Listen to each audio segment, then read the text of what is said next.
What's up mga tol? It's me Rex. Welcome to my channel. Today mga tol, ituturo ko sa inyo yung wiring diagram ng mini driving lights. Gamit lamang ang isang relay. Ano ba yung relay? Ito yun mga tol. Ito yun. 5-pin relay ito mga tol. Pero yung ituturo ko sa inyo is 4-pin lang. Kasi itong 5-pin na to, itong nasa gitna, gamit to sa loud horn. Kunyari nagpalit ka ng loud horn, ito yung klase na relay na gagamitin. Okay? So, bali yung ituturo ko mga tol is diagram lang muna, wiring diagram. Okay, bago tayo magputol ng wire, bago natin baklasin yung motor, ika nga, know the basics muna. So, para di masira yung motor natin mga tol, dapat malaman muna natin paano ikabit, saan ikabit, at anong wires ang sugatan or putulin mga tol. Okay? So, bago ang lahat, kung bago ka lang sa channel ko mga tol, don't forget to subscribe, like and share this video. Pindutin mo na rin tol yung bell icon para lagi kang notified sa lahat ng videos na i-upload natin. Okay? So, umpisahan na natin.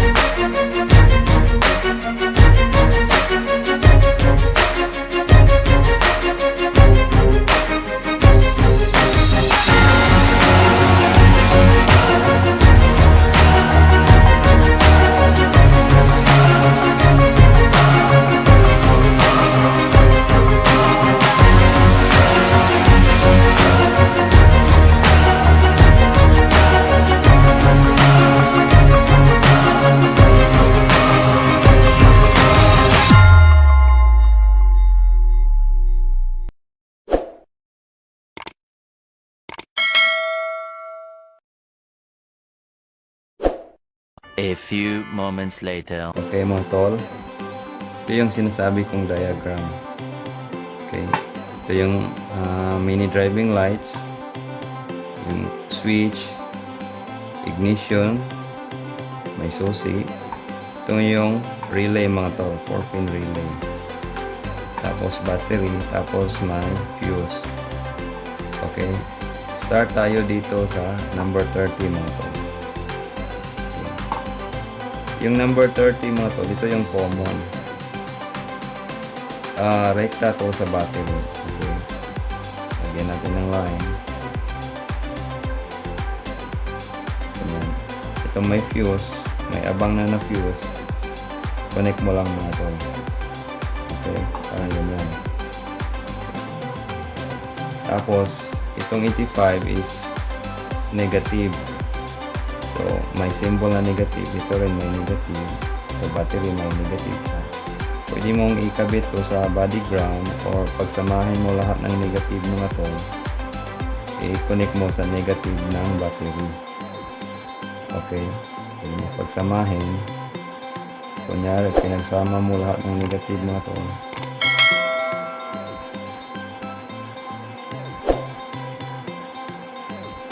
Connect mo dito sa battery.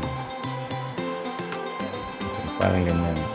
Or connect mo na lang sa body ground. Nasa sayo yan mga tol. Paano mo pagsamahin yung mga lahat. Basta yung lahat ng negative, connect mo lang sa body ground or direkta mo sa battery. Okay, ngayon itong 86 mga tol, ito yung papunta ng accessory wire. Ito yon. Yung accessory wire mga tol, matatagpuan to sa may susian. Ito yung susi. Pag naka-on yung susi mga tol, magkakaroon ito ng power.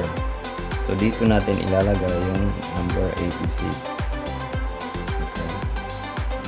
Ito yung accessory wire. Lagay natin dyan. Sinsa na sa drawing mga tol.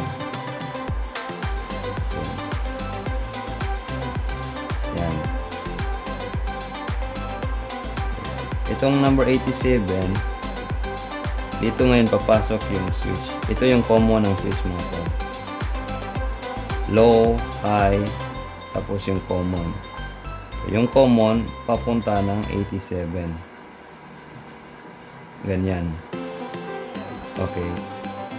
Yung high ng mini driving lights mga tol, yung dalawang high, ito, tsaka ito.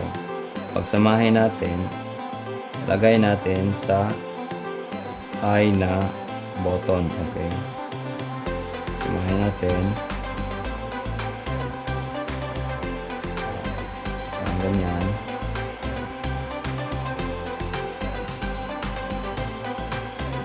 Sensya na umilikot yung wire na to.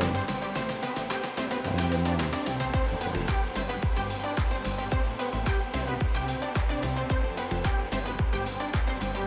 Parang ganyan mga to. Okay. Tapos itong low, pagsamahin din, connect nyo sa low.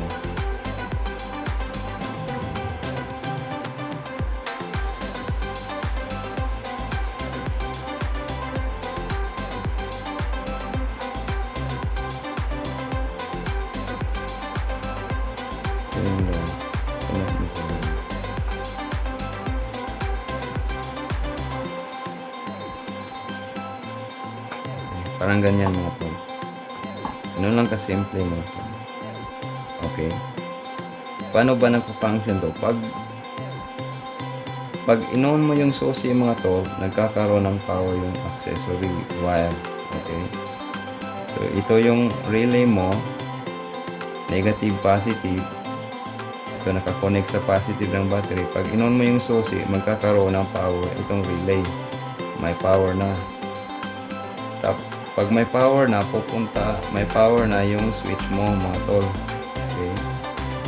So pwede mong ma-on or off yung ito, mini driving light. So, pinindot mo yung low, iilaw yung low.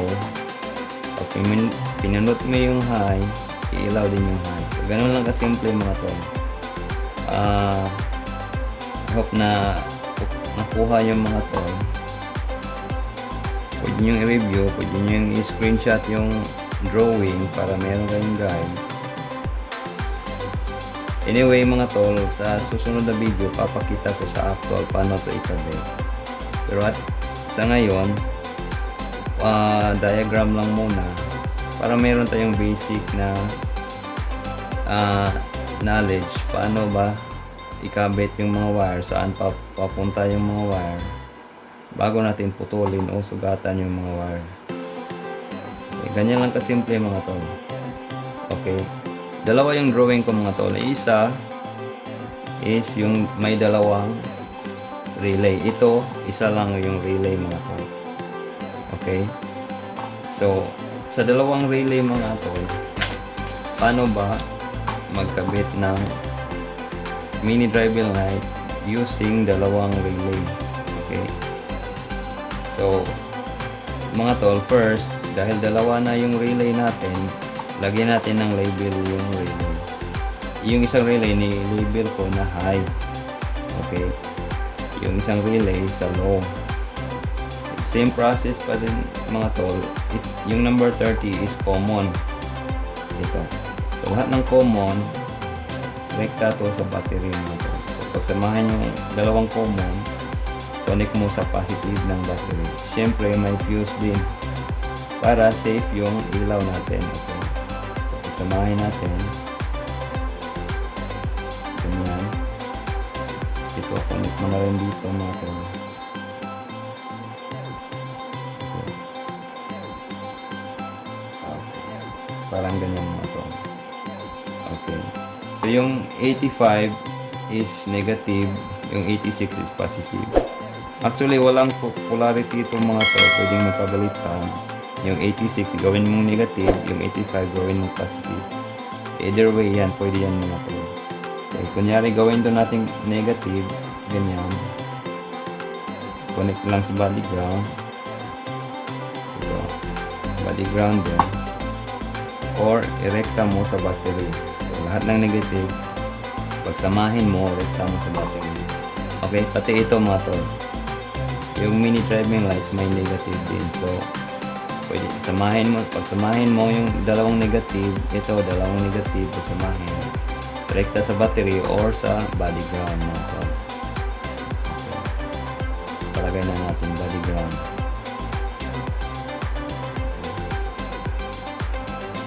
Body ground. Okay. Tapos yung 86 mga tol, dito papasok yung switch. Dito muna tayo sa switch natin. Okay, yung common ng switch, ito, common ng switch, papunta to ng accessory wire. Ito. Yung accessory wire mga to, matatagpuan nito sa ignition, sa may susian. Okay. Iba't ibang kulay itong mga to sa iba't ibang klaseng motor. So, dapat may test light kayo para malaman nyo kung ano yung accessory wire dito. Okay. So, itong common ng switch, lagay natin sa accessory wire. Ganyan. Okay. Pag naka-on yung susi mga tol, may power na yung switch mo. Parang ganyan. Tapos,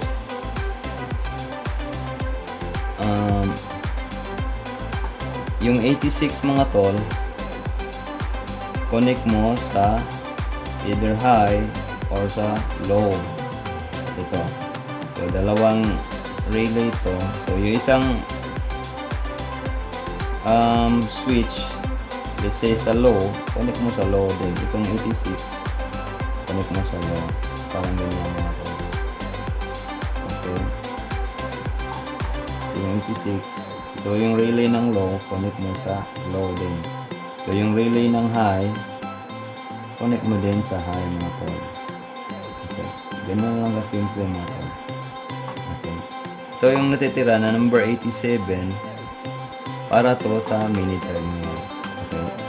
Yung dalawang high, pagsamahin. Tapos, connect mo sa high din. 87. Okay. Dahil ito yung high na relay. Tapos dalawang low na wire mga to, pagsamahin mo yun, parang ganyan, connect mo din sa 87 ng low na relay. Okay, ganyan lang kasimple mga to. Pagka-on mo ng ignition mo ng susi, pagka-on mo ng susi, may power na yung switch mo mga to. So, pag pinindot mo yung low, pupunta yung power dito sa 86. Dahil yung 85 nakakonect sa negative, automatic yung power papunta ng low. So mag-iilaw yung low namin driving lights. Okay, pag in-off mo, papatay yung ilaw, balik mo sa high. Ganon din ang process. Yung power papuntang 86, dito lalabas sa 87, iilaw yung high. Okay, ganyan lang kasimple mga to. Dapat mga to may switch, may fuse kayo para safe yung ilaw sa motor natin.